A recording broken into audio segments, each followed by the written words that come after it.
partir de agora você já pode utilizar o seu celular. Observe as restrições neste aeroporto. Chefe, o Avalini lá, o mãe chama de polícia, chama de passer lá. Aí nessa lá, não legal problema aí. Moucher vai para me chalet. Bon, ils ont ça pour moucher. Il n'a pas de dépasser. Et puis, quand on est dans le chalet là, on était regarder. On s'est ici. Et puis, bon, c'est bien là. Elle est venue. Moucher. Bon, bon, le chalet à fond. Et là. Bon, après ça là. Pas bien, non, parce que nous avons pas de ici pour nous. Parce que dans elle, on ne peut pas passer. On ne peut pas faire tout ça. Le Uber là, par contre, ça Uber, si Uber a connu ici, c'est là, courir là. Côté de nous. Bon.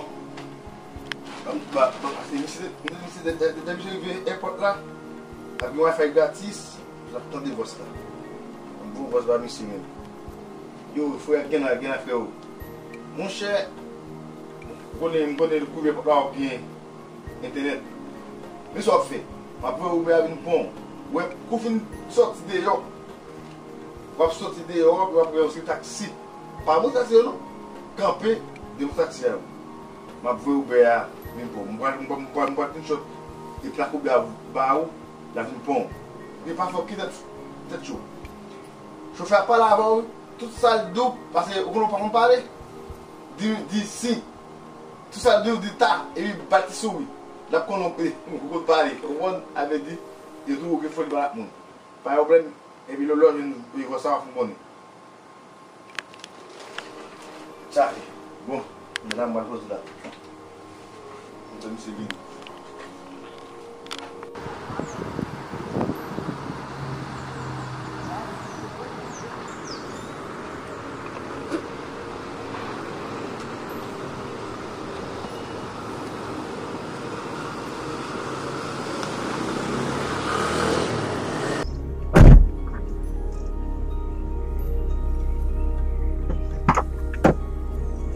Bonjour, Blanc. Oh, bonjour, mon ami.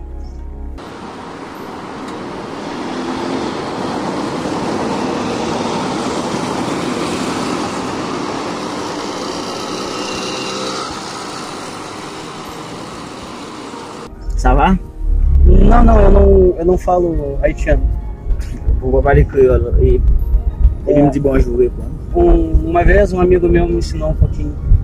Só coloca o cinto de segurança, por favor. Ça? O cinto de segurança. Aqui, amigo, o cinto, colocar. Aqui, ó, por favor. Tá.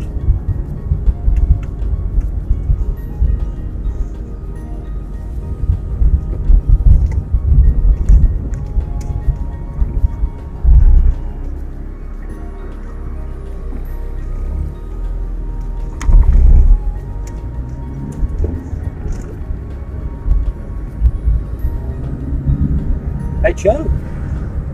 Haiti? Sim, Haiti.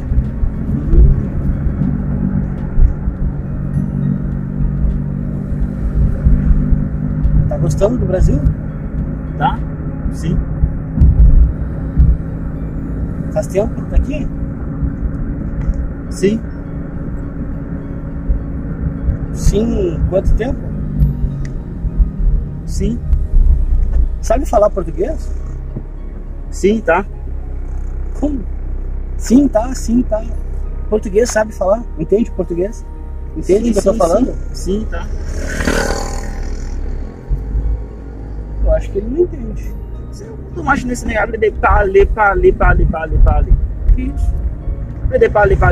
Silêncio, maintenant. Tá me xingando? Tu imagina silêncio. Mais non, après, mon côté.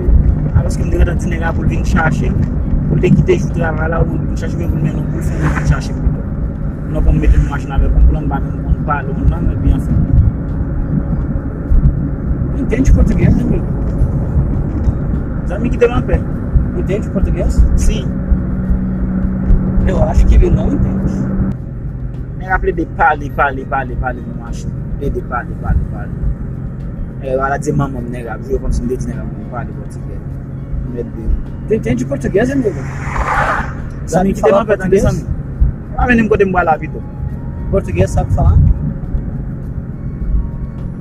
Meu amigo, entende português? Oui, sim. Sim?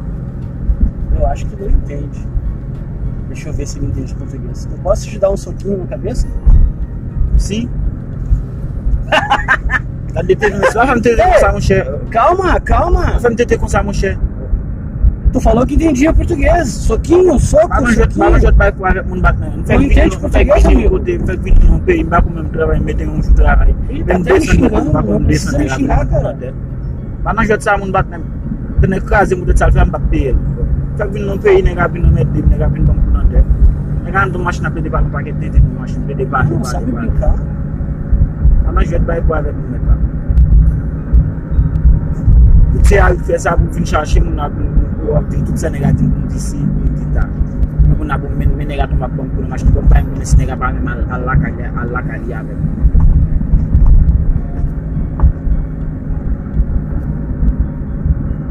Le crase m'a manger si Haïti me l'a tout déjà.